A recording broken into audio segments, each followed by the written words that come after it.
I just quit my day job to become a full-time content creator, and y'all are trying to tell me that Instagram is dead? First of all, hey friends, I know it's been a minute. I decided to pursue content creating full-time and then stopped creating YouTube content. I definitely bit off a little more than I could chew the past couple weeks, but I'm back and we're getting back on track. Now back to Instagram. Don't get me wrong, I do believe that Instagram is on a slow decline. And there are definitely a lot of signs of end of life. The platform is definitely giving us whiplash as it tries to launch all these random features that make it just seem like it wants to be TikTok. Speaking of which, did you guys see that you can now pin 3 of your posts to the top of your Instagram profile? Exactly like you can with TikTok. I don't know, I don't like it. We're also seeing lower engagement rates and people fleeing the platform as they head straight to TikTok. And maybe you yourself don't open up the app as often as you used to. All that being said, I do not think that Instagram is dead. Has it become incredibly frustrating? Absolutely. But I don't think it's dead, and I do think it's still worth your time. Instagram is where your community is. It's where people trust you, they know you, they connect with you. If I post something on Instagram, yes, it's going to reach fewer people than it once did.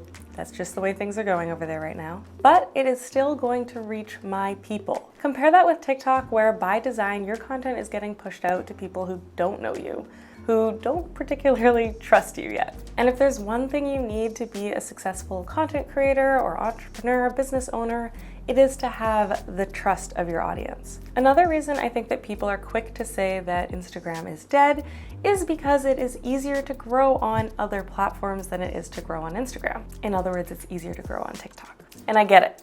I have 65,000 followers over on TikTok and only 11,000 on Instagram. And I've had my Instagram account for years. And all it really took to grow on TikTok was a viral video. But here's the thing.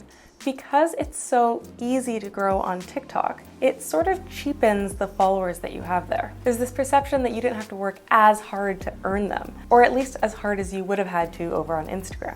That's why in a lot of people's eyes, 10,000 Instagram followers is worth way more than 10,000 TikTok followers, because we know how hard it is to grow on Instagram these days. I also think that TikTok's easy growth is part of why people are so excited to create on that platform. We see those numbers go up, and it inflates the individual's sense of value or self-worth. It gives us a bit of a cheap thrill and satisfaction. But again, for content creators, entrepreneurs, business owners who want to do this long term, we shouldn't just be chasing like the low-hanging fruit. And finally, from personal experience, the reason I don't think Instagram is dead yet is it's where the majority of my brand deals are from. And this is because of the previous 2 factors. So far this year, I have signed about $40,000 in brand partnerships, the majority of which have been on Instagram. I made almost nothing from TikTok. If anything, I posted some sponsored content on TikTok as an add-on to an existing Instagram campaign. Because Instagram is where we get to really connect with and nurture our audience, that's where brands are going to put their money.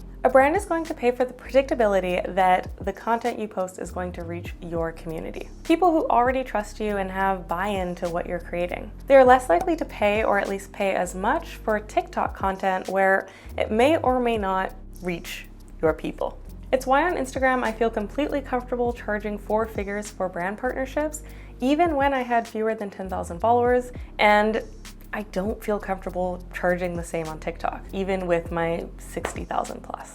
So where does this leave us? I think we need to start looking at Instagram a little bit differently. We should be less focused on growth and on numbers, and more focused on deepening our connection to our community. And if you find that Instagram burns you out, maybe that just means you spend a little bit less time on the platform. But don't abandon it completely. Don't leave behind your active engagers just because you're not getting enough engagement. The people liking and commenting on your stuff are still people, valuable people. Don't just chase the inflated numbers. And if you want to be a part of my Instagram community, where I post lifestyle, hair, and beauty content, and a good chunk of content creating tips too, give me a follow at Comfy Girl Curls. Look forward to seeing you over there.